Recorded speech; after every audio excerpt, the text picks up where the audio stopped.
I made my wife this keto pound cake with just a few simple ingredients, peaches and blueberries. This is how I did it.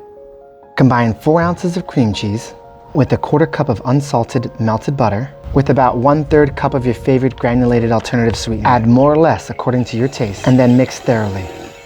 Next, add 3 whole eggs with 1 teaspoon of vanilla extract, and while optional, I highly recommend another teaspoon of lemon extract. Blend again until you get a nice, smooth, batter-like consistency. Also, feel free to experiment with different types of extracts like raspberry or even orange. You can do a lot with this recipe. Next, combine 2 cups and 2 tablespoons of blanched almond flour with 1.5 teaspoons baking powder and 1/2 teaspoon of salt. As with the extracts, this is another good opportunity to modify this dish if you'd like. In the past, I've added sliced blueberries, but sugar-free chocolate chips would also be delicious. Whatever you decide, using a non-stick bread pan, you'll want to bake the pound cake at 340 degrees between 30 to 40 minutes. And that is all there is to this wonderfully simple recipe for keto pound cake. I allowed it to cool for about 10 minutes before removing it from the pan. And as you can see, it came out beautiful. I mean, not only does it look and cut like regular pound cake, I'd argue that it's even better than traditional pound cake. Just look at that. It's golden, firm, yet soft.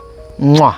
This pound cake is perfect as is, but I'm gonna toast mine in Kerrygold butter and finish it with a little homemade peach jam.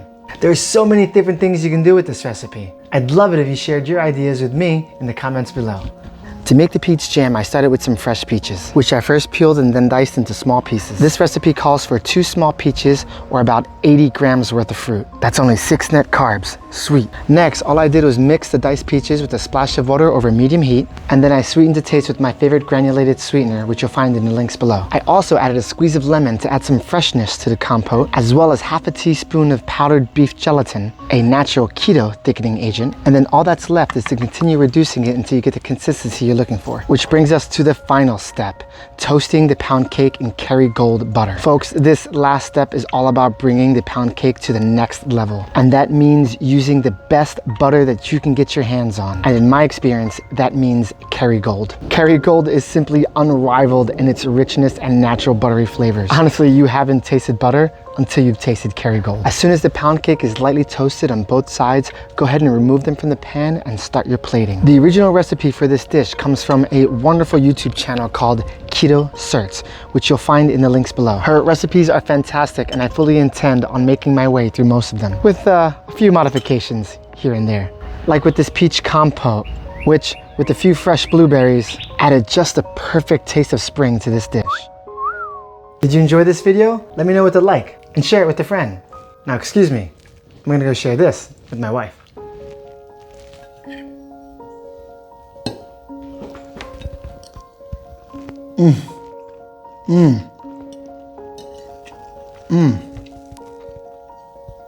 Amazing. This isn't just keto good. This is delicious no matter what diet you're on, or if you're not on a diet at all. It's light, sweet, buttery, rich, summery. It really doesn't get any better than this. Thanks for watching Keto Crush, your channel for eating healthy, feeling great, looking hot.